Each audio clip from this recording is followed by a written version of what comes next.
Good morning, good morning, good morning. How are you beautiful people today? Giving honor to my Lord and Savior Jesus Christ because he's so worthy to be acknowledged and praised on this day and any other day. Wouldn't you agree, guys? Because without God, there could be no me, no you, no us. Now my introduction. Welcome to Deborah's Delicious Dishes Kitchen here in Orange, New Jersey. Hope you guys are having a beautiful day. Today I have a special treat coming to you today, guys. The recipe will be in my descriptions. It's going to be an apple caramel cake. That's right, an apple caramel crumb cake. Apple caramel crumb cake. Let me get that right. Okay, so over here, these are my ingredients for the cake. I have a Pillsbury yellow cake mix, 3 room temperature eggs, some gingerale soda. You can either use gingerale or salsa. I always put that in my cake instead of water. If I don't have, I use water. Oil, vegetable oil, applesauce. That's going to make the cake, right? And a stick of butter. Then over here, we're going to have the caramel sauce and the confectionary sugar back there. That's going to be our icing. Then over here, we're going to make the crumbs out of the other butter. We're going to melt 1 stick of butter. And we're going to use the flour right there and some brown sugar and cinnamon toast crunch. That's going to be the top of our cake with the apples, which is going to cook on the stove with a little vanilla. We don't need to put any sugar in that. We got a lot of sweet going on. And I have my 2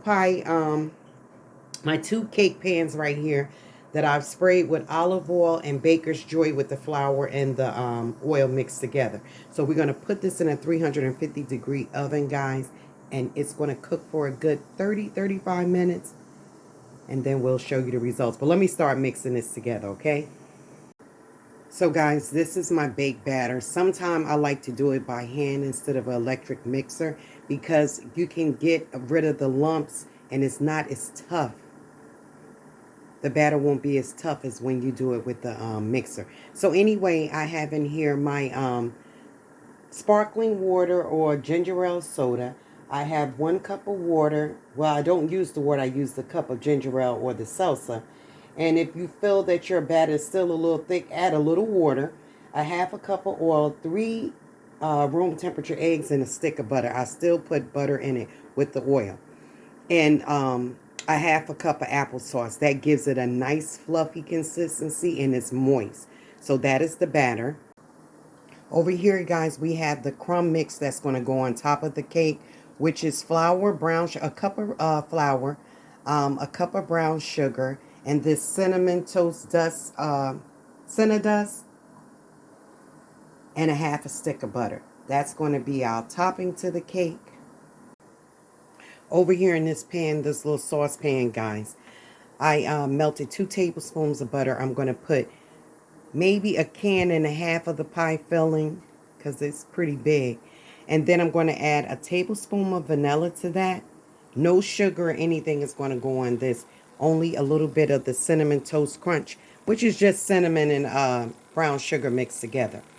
So we're going to put that in the pan, and that's going to be the layer, the inside of the cake, the layer inside of the cake, okay?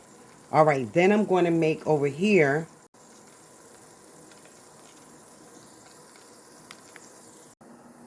cake's about to go in the oven, 350 degrees for 35 minutes.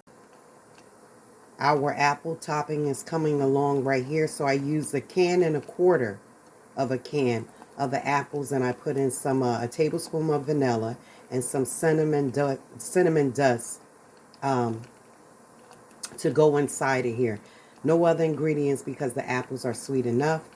Over here we have our crumb mixture, which is the flour, brown sugar, and the cinnamon dust inside of this with butter.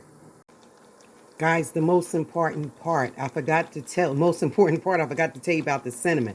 So that's 2 tablespoons of, a tablespoon of cinnamon. All right. Guys, this is going to be the top layer. It almost looks like an apple pie already, right? But what's going to happen by me doing this, the effect is going to be the apples that I put in the bottom of the pan. Remember, I sprayed my pan, and then I put the crumbs on top. Now I'm going to put the cake mixture on. So that's going to be the top layer. Now, guys, I'm going to put this in the oven, but I just wanted you to see me put the cake mixture on top. Don't do it hard, but just smooth it all around, right? It's going to bake into it anyway. Right? Okay. And that's going in the oven right now, 350 degrees. This one over here,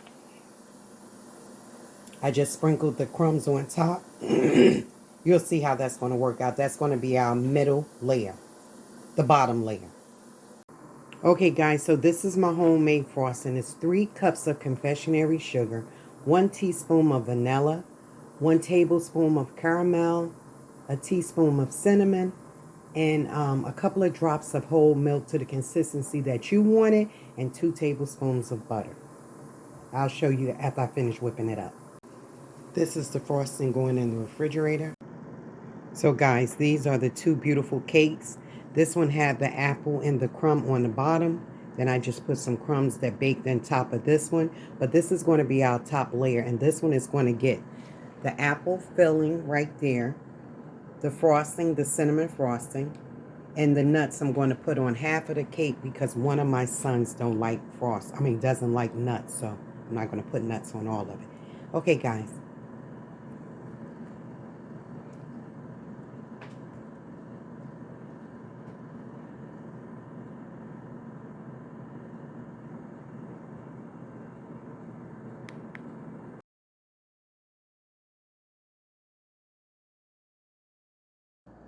So guys, this is the beautiful masterpiece, the apple caramel crumb cake with walnuts.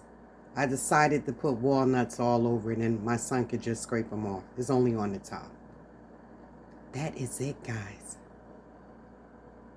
Homemade frosting and chopped up walnuts on top. Thank you guys for joining me. This cake came out fabulous. Has apples baked into it and on the top of the cake and in the middle. Applesauce. God bless you guys. Thank you for joining your girl at Deborah's Delicious Kitchen. She's always cooking up something.